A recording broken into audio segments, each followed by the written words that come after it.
Day 6 of the RFS Fluid Links Evan Calendar. Endless Mike, M.A. Sulco, asks, are there any non-Who songs or music you relate to particular eras of Doctor Who? Like any songs, like sort of think, that song reminds me of like this, either an era or perhaps I'm thinking like if you think, I remember this song because it was popular when I saw this episode for the first time, that kind of thing.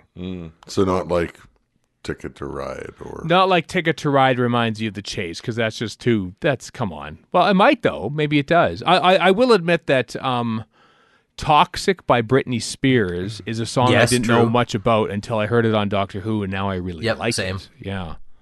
I would agree with you on that. That is very true. I'm trying to think of... That's a tough one.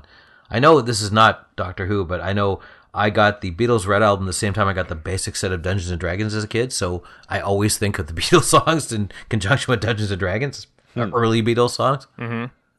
But I'm kind of stuck on what... Like, I don't really associate anything with the first 3 Doctors. No? Because you were talking about a song you heard at the time you watched these shows? Because, nothing comes to mind. Nothing comes to mind, Dave. I don't really draw associations like that. I mean, I can think of things like songs that were used in Doctor Who Confidential, or Torchwood Declassified, or on the show itself. Torchwood Declassified. Not expecting that today. Yeah, remember that one? Wow. It's like, I think it was for Countryside, episode 6 of Torchwood season 1. I'm impressed by this. The Torchwood Declassified used a Killers song, and I'd never heard the Killers before. Oh. And so like I'd associate things like that, but that's not free association. That's because I saw this thing, and it's like, hey, here, listen to this while we show you these clips. Yeah. And this isn't quite the same answer. Oh, sorry, go ahead, Chris. I was going to say, it's kind of like, the odd YouTube mashup video you might watch purposefully or otherwise. It's going to have song X, Y, or Z with...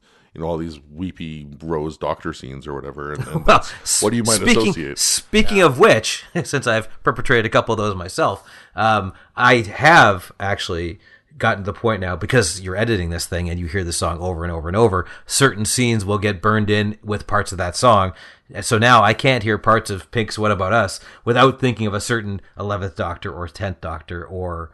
even Jodie Whittaker reveal scene, because it's just burned into my brain from editing this thing. So I know. I made a fan film back in '96 when I was in college, and it was set to the Who Are You, with various different clips from all the different, and that was like I think I made that like in the fall of '96, so like not too long after the TV movie. Did you do that like VCR to VCR? VCR to VCR, yes, SVHS. That's how real men edit. Yeah, that's how real editors did it back in the day. Real men edit in a real dumb way. None of your pointless damn computers and stuff. So anytime I hear that song, I see the edits of that fan film. I just think of Doctor Who, because I first heard the song on a PBS ad about Doctor Who, along with Changes, oddly enough too.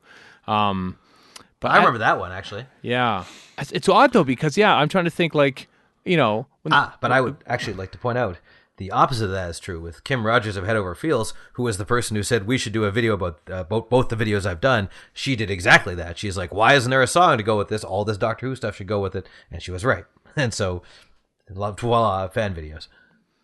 Yeah. I guess it just depends on the person, is what I'm saying. Depends on the person, depends on the era. Once you get to a certain age, you just don't care about music as much. And so, like, ever since that is very true, and become really cranky about how the stuff that was around when you're in your mid-20s is the best.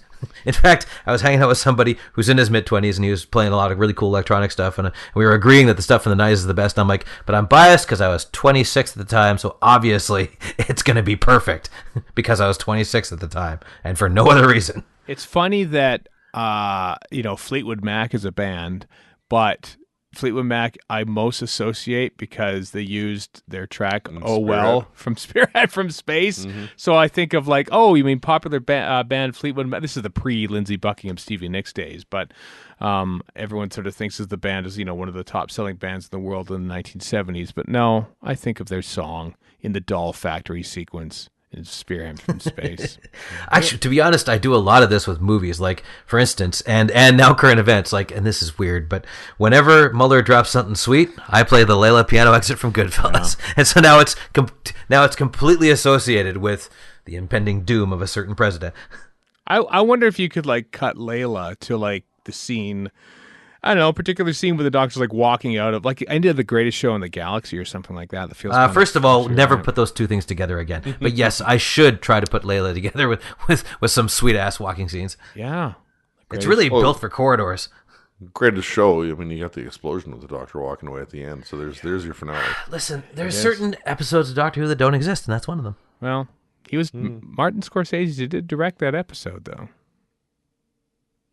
How dare you?